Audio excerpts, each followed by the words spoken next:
Oh my God. Hot. Oh my God. See, now it's painful. Hi, I'm Dr. Ken Anderson here at the Anderson Center for Hair. So my staff found out that I've never seen hot ones, so they decided it would be a good idea for what we're going to call a spicy challenge. I didn't pick these out. I'm at the mercy of my staff here. Got some chicken nuggets in each one of them. I'm going to eat these things, and then we're going to ask me some questions.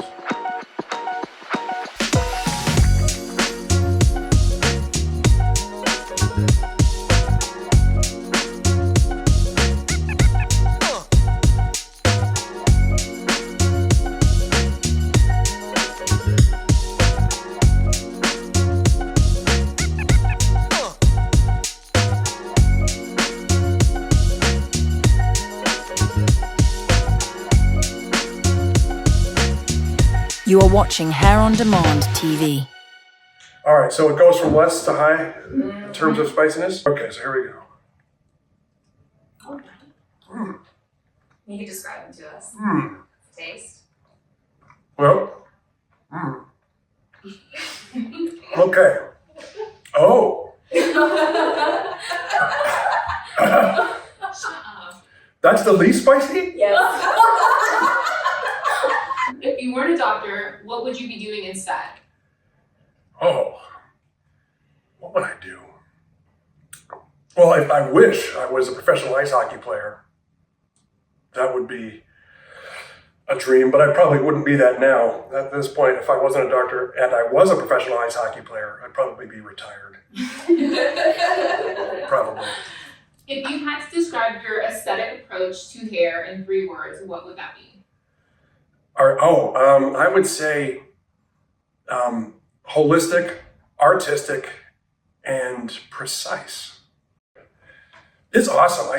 Doing hair transplants is like creating works of art like every day. It's almost not like work. Okay, more spicy. This is level 5. Level out of how many? 10. Wow. All right, here we go. All right, so that I can already tell. I just felt the pores on my forehead open up. What's a common myth about hair transplants that drives you nuts? So many patients come in and they think, okay, I'm getting a hair transplant, right? I'm gonna get it.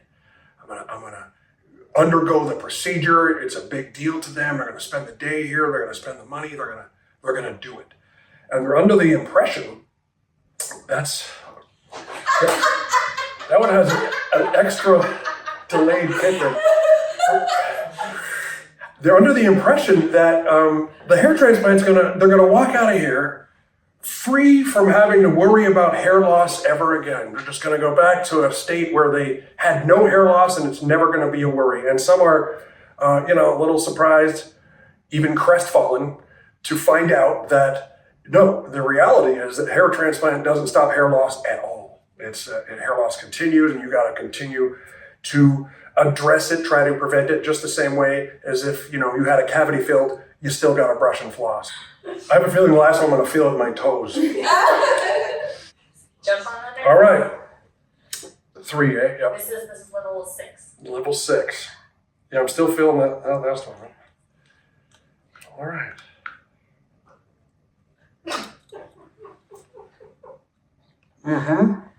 Oh. Art doesn't even taste good.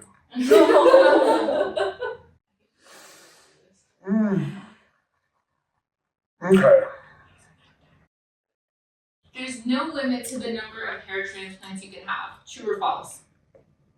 Oh, man. No, I'm feeling it in the hairs on my legs now. No, I'm not kidding. Oh, boy. There's no, that's false. Oh my God, that's spicy. Woo! Yeah, there's a limited number of follicles that one can transplant over the course of one's life, right? On average, a man has about maybe anywhere from, depending on the size of their head and the density in the donor area, 8 to 12,000 follicles total. Now, consider that one is born with about 55,000 follicles on the scalp. That's only, pushing 20%. And so this comes into play when patients come in with they've lost 80% of their hair, and they're like, I would like a full head of hair. I'm like, that's medically impossible. So that's just a reason why prevention is so important, right? Because it's a limited donor supply. Man, my tongue is not liking me right now. Next one? All right. All right, this is level 8, I'm assuming? 7. Yeah. All right. All right. Should we do 2 lines? No, I'm trying to get all the people.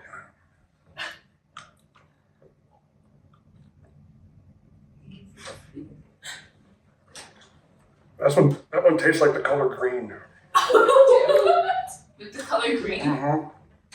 Good for you, color. What does that mean? Right?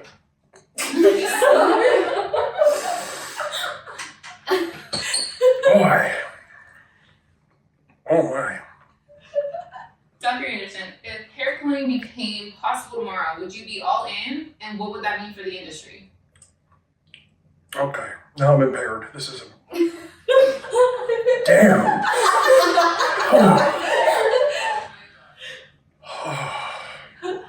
Hair cloning. If it became available, would I be all in? Well, there are, there are so many variables.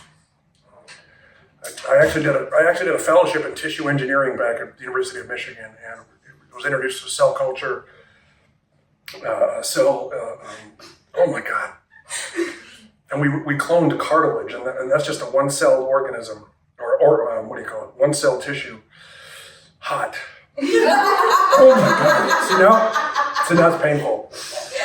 With a hair follicle, there are so many different types of cells, so the safety would be my main concern. Wow, okay, that one hurt. That's what hurts. That one hurts. Do you have some tissues? How do you break the news to somebody that they are not a good candidate for surgery? Bedside manner is important, so. They told us in medical school, literally, never cry in front of patients. Because if the doctor's crying, if the doctor himself or herself is crying, things are not good. Oh my goodness. This is intense. Well, that's, it's a tough time because oftentimes I'm the last stop on the train, right? They talk to their family about it, their brothers, their hairdresser about it.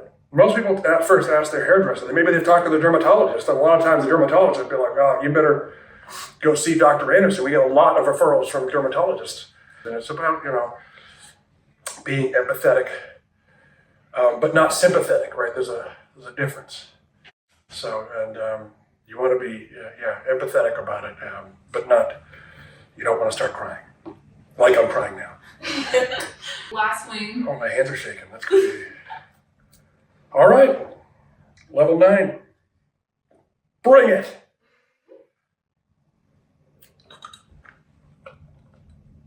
Oh, wow. Oh, wow. It tastes like knives. So I was describing earlier what the hottest meal I'd ever had. It was in New Orleans. It felt like glass on my roof of my mouth and tongue, and that's where we're at right now.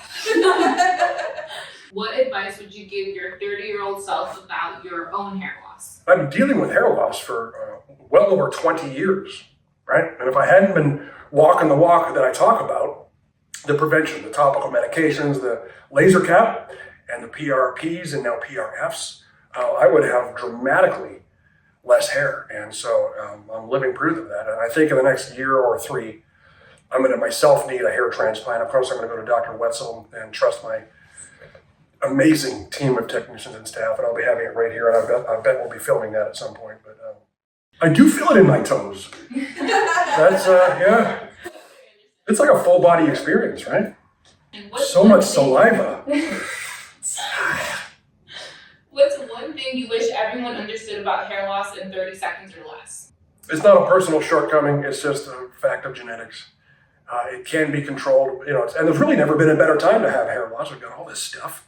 When I started in 2003 was just Rogaine, finasteride, and a handshake. And now we've got laser caps and regenerative medicine. But I would say once you notice it, get on prevention, get on it and stay on it, like I always say, and consider surgery as a last resort. But, with a qualified surgeon who specializes exclusively in hair transplant surgery, the results can be nothing less than life-changing. No, my mouth is kind of weird. It hurts.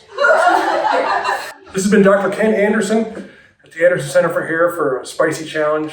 I think I passed. Yes, you did. You are watching Hair on Demand TV. There's a glass of milk here. But I told him, like, no, I like spicy food. I got this.